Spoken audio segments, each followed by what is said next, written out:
Let me start recording again. Okay.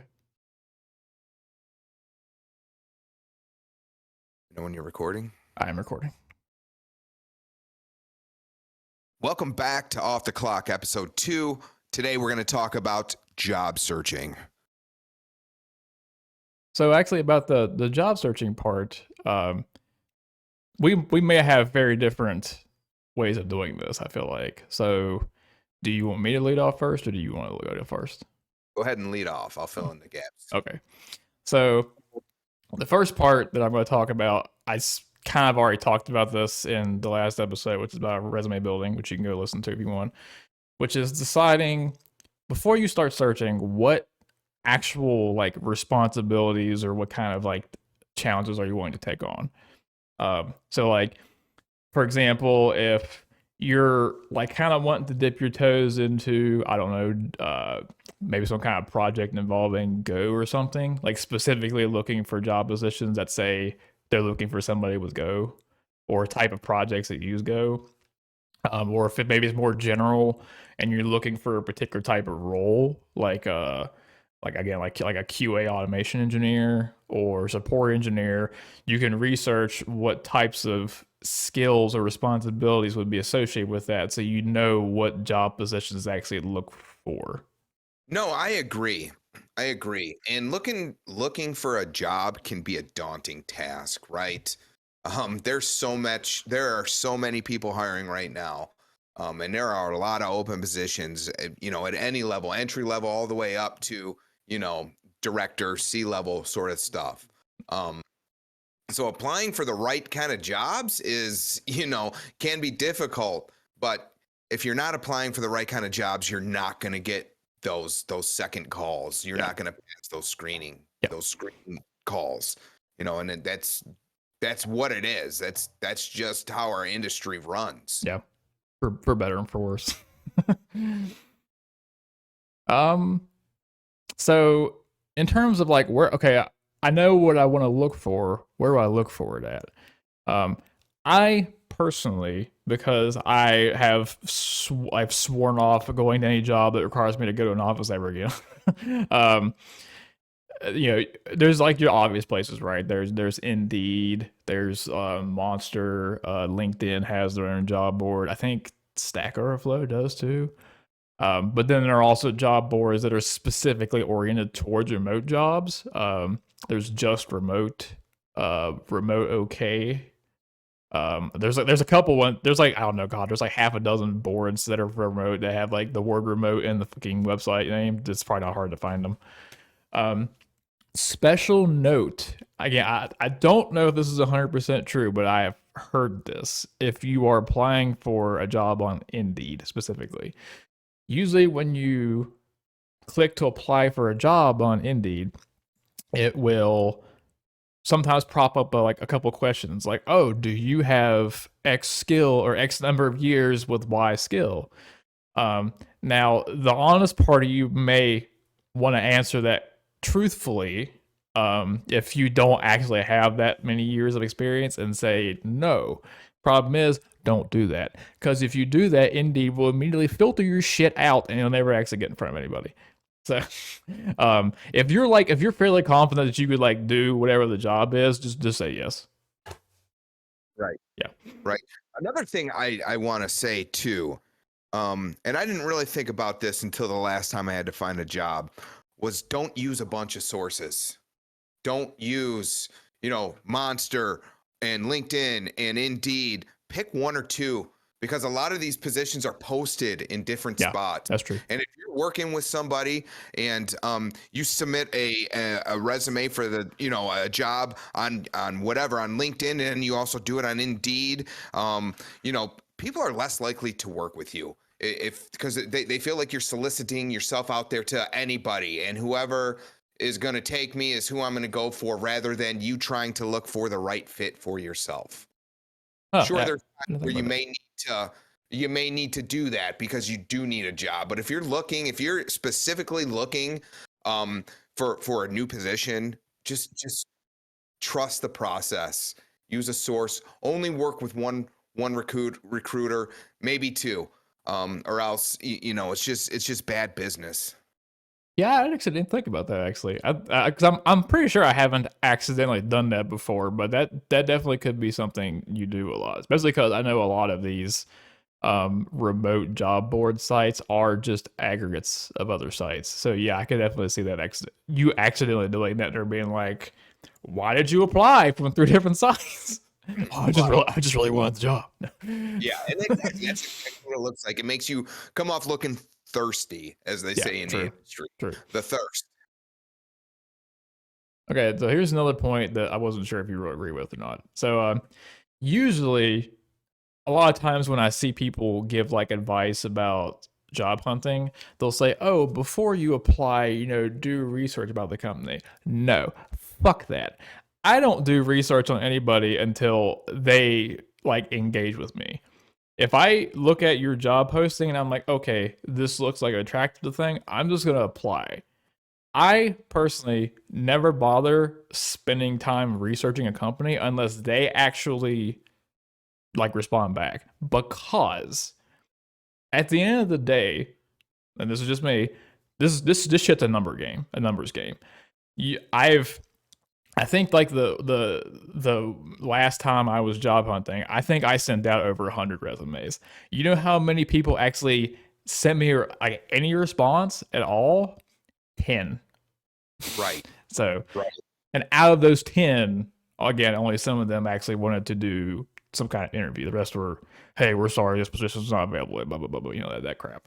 So I don't see the point in spending your time, your valuable time, doing research into somebody who's, at the end of the day, very likely to not even fucking give you any time at all. Right. Yeah. Put that time into making your resume and job search better. Yeah. If you get that call from the recruiter, sure, learn a little bit about the company, and if you get moved on to that second call, dig in a little bit deeper. Yeah. Prepare 1 or 2 questions about the company for an interview. Yeah. That's typically all I really need. As long as someone at least has 1 or 2 questions, and one of them is about the company, I feel like that they've done their research enough to know what the job's all about. Yeah. It's kind of like I don't spend more time on you until you start reciprocating. If you say, "Hey, I want to have a phone interview," okay, I'm gonna do like a just like a very service level. What do they do? What's their mission statement? What kind of products do they have? Like maybe like 10 minutes, 10, 15 minutes worth of looking at them. If they move past that to a technical interview, okay, now maybe I want to look a little more into like what do they use, where have they been, maybe they have some more stuff about their culture or whatever on there.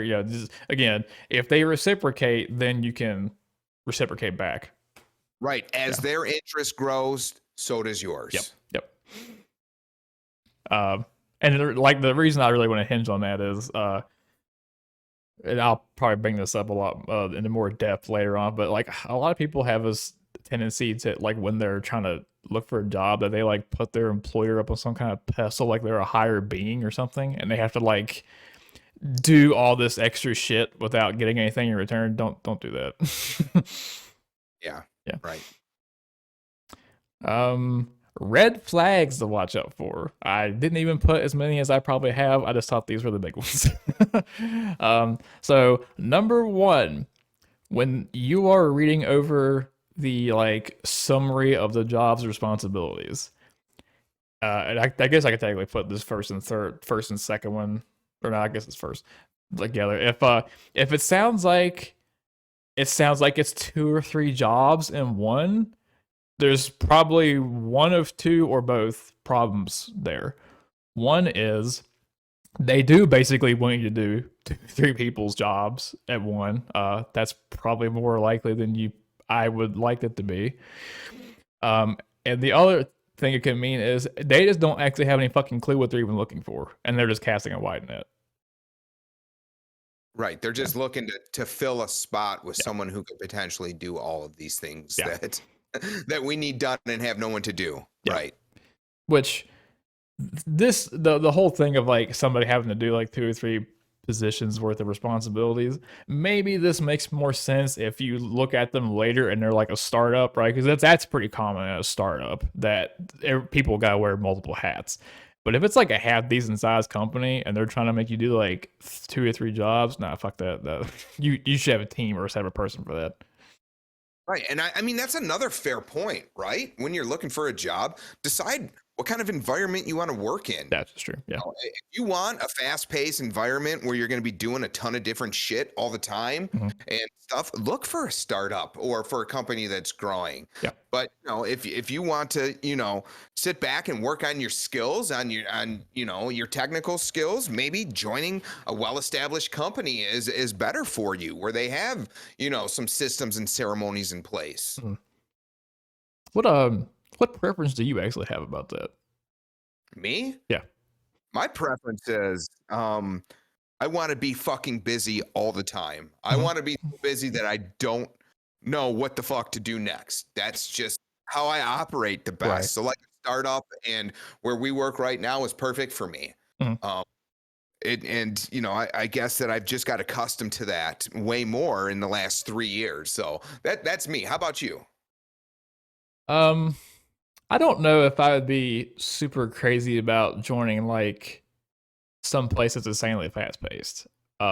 Because my issue with places like that, and I think the first place I worked at was kind of like this, is there's a tendency for that to spill over into your personal life way more than the more established place in terms of like, whether we're just talking about like overtime or you just like actually having to do shit off your like on your own time in order to like fulfill the responsibilities you're supposed to fulfill. I mean, again, if it's like a bigger company, this stuff doesn't tend to happen. At least not the ones that I've worked at. But like smaller companies, that can happen a lot easier. I've noticed. Yeah. Yeah. Well, me too. There's never too much on my plate. I'm always like, oh, yeah, I'll take that. I'll Mhm. take that. We need someone to run this team. I'll do it. That's just who I am. Mhm. I like that. I like that environment. And I'm a little bit in a little bit different of a situation. I live alone. I'm divorced. My kids are older. I have an 18 and a 16-year-old. So me putting in those extra hours after work really isn't a big deal, especially with fucking remote work, Yeah. right? I typically work 10-hour days. Mhm. That's just because I'm at home, because I can roll out of bed, turn on my laptop, and I don't have to worry about a 45-minute commute to and from work. So, responsibilities, yeah, I'll take them. But I definitely see where you're coming from, Donald, because not everybody has that. Not everybody wants to spend 10 hours a day at work when they only want to, when they're only expected to work 8 hours in a day. Yeah. You know, it all depends on what you're looking for. And you have to be looking for the right kind of position. Because if you don't want to do that, like Donald said, a startup is probably not going to be the place for you. Yeah. Um. So here's the next one: is I prefer listings that actually have the salary expectation listed. I will still apply to those that don't, but if you don't, you better fucking expect I'm going to bring it up pretty early on. Right. Because if what you're trying to get someone to hire up this position for doesn't match up with what I'm looking to get paid to do, there's no point continuing this past any like initial interview. Yeah, and that's kind of hard. I do want to know what it is. Um, and for me, it's not as important as what the position actually is. Mm. Obviously, um, I'm very comfortable where I'm at. But if I were to start looking for a job, it would have to be, you know, the financial aspect wouldn't even come into play for me, to be Mhm. honest with you. It would be what is next for me in my career.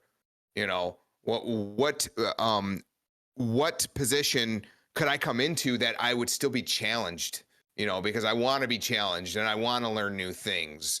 So I guess it's all about what you're looking for, right? And it's hard to put a price tag on pushing yourself out of your comfort zone and being ambitious and being driven to that next level.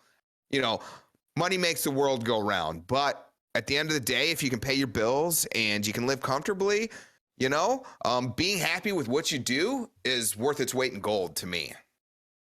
I agree that you should actually like what you're doing or like the challenges that you're undertaking. But so I have a rule now that I implied or enforced on myself from the last like 1 or 2 times I had a job, which is if I'm looking for another job, my salary is not going backwards.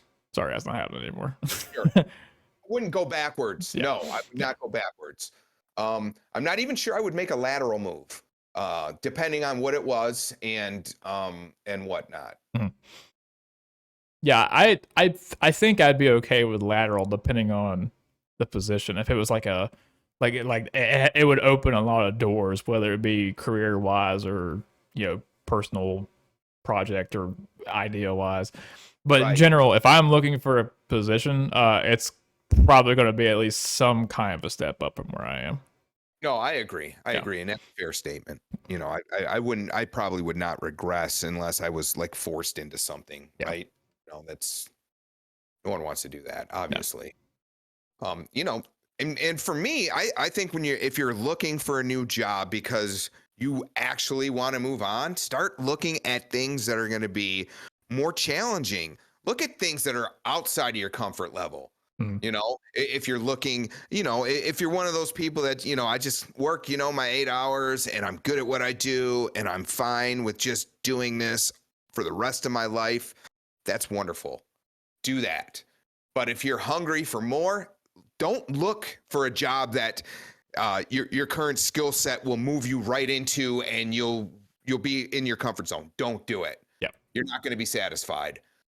Look for something that's outside your comfort zone that you can grow into and advanced from.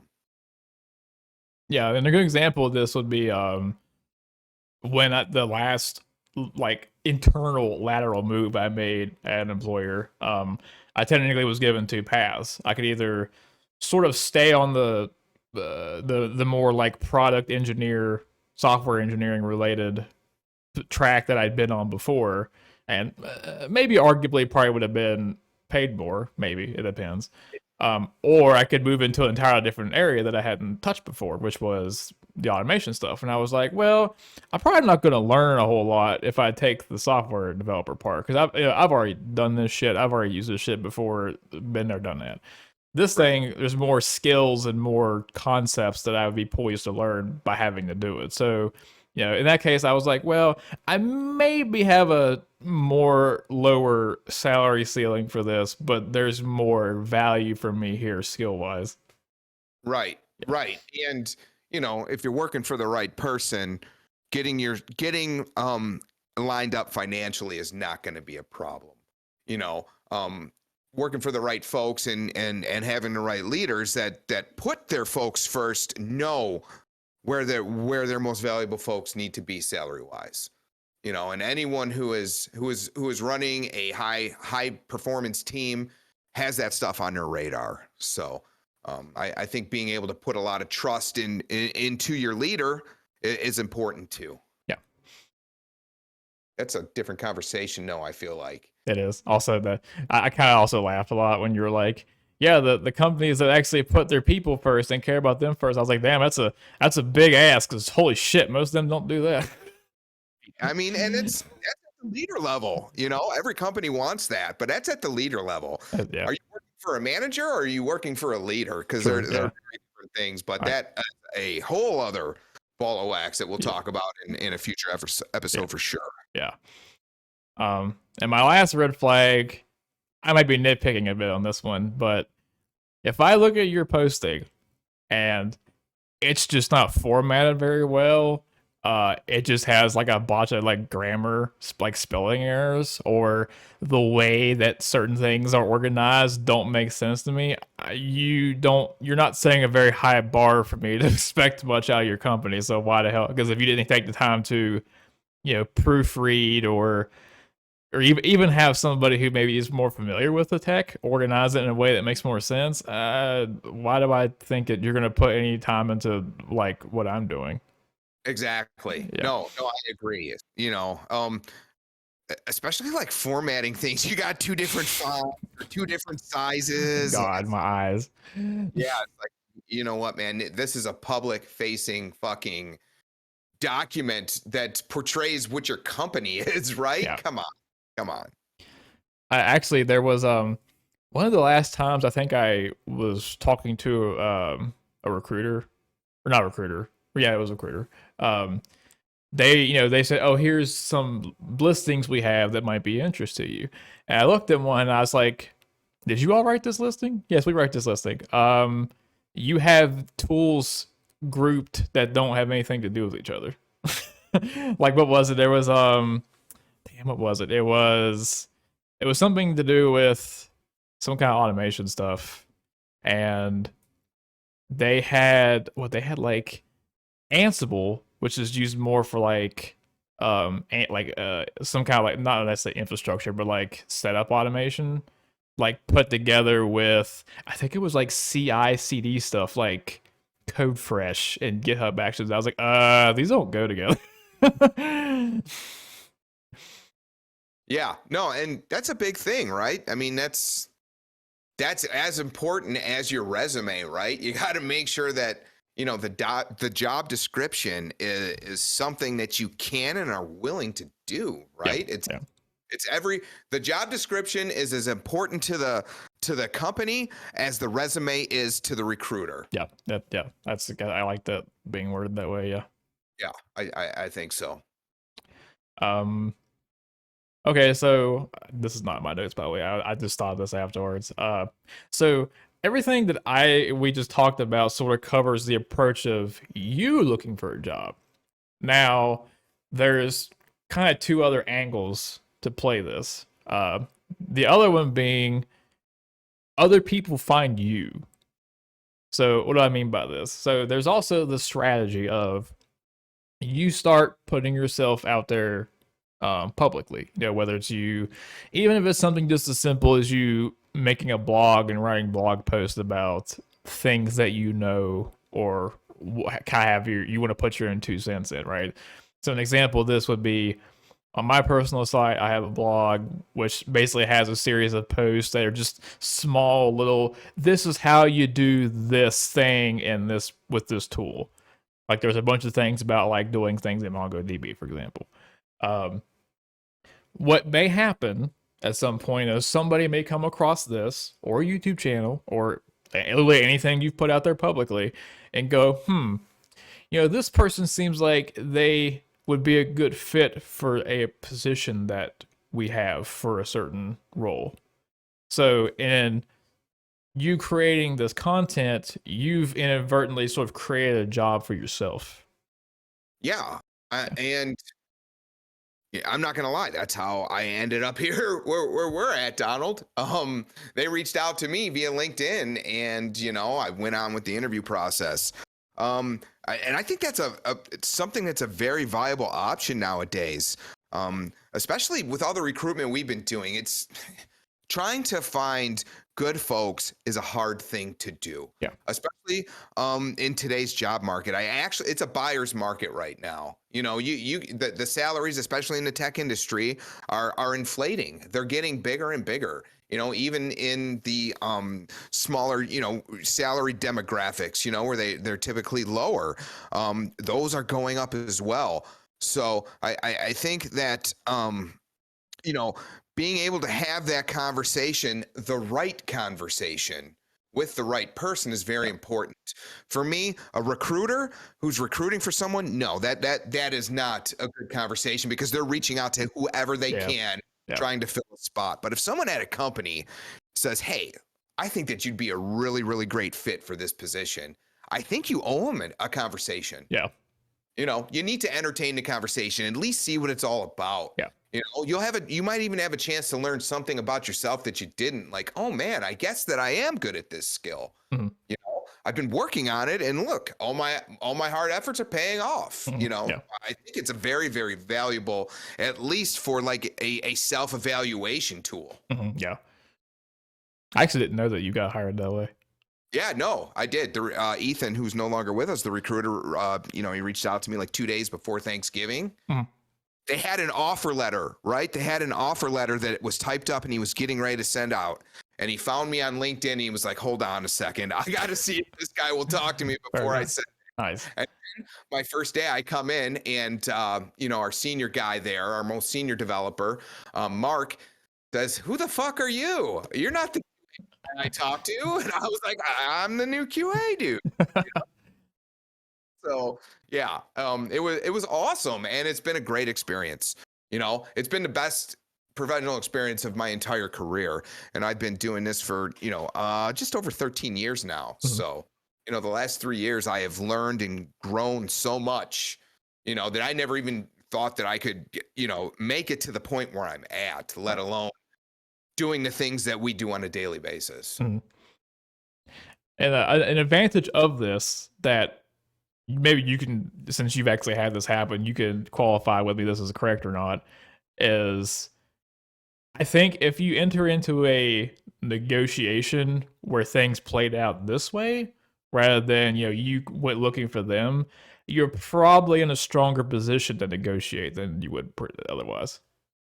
Yeah. And I mean, it depends on what the situation is. Yeah. Obviously, if this is a startup, your negotiation, your room for negotiation is not as high as if it were to be, like a tech giant or something. Of course. But yeah, definitely with you. Yeah, you definitely have the upper hand if people are coming to you and looking for they came and sought you and thought that they'd be a good fit. So yeah, I definitely think that that's true.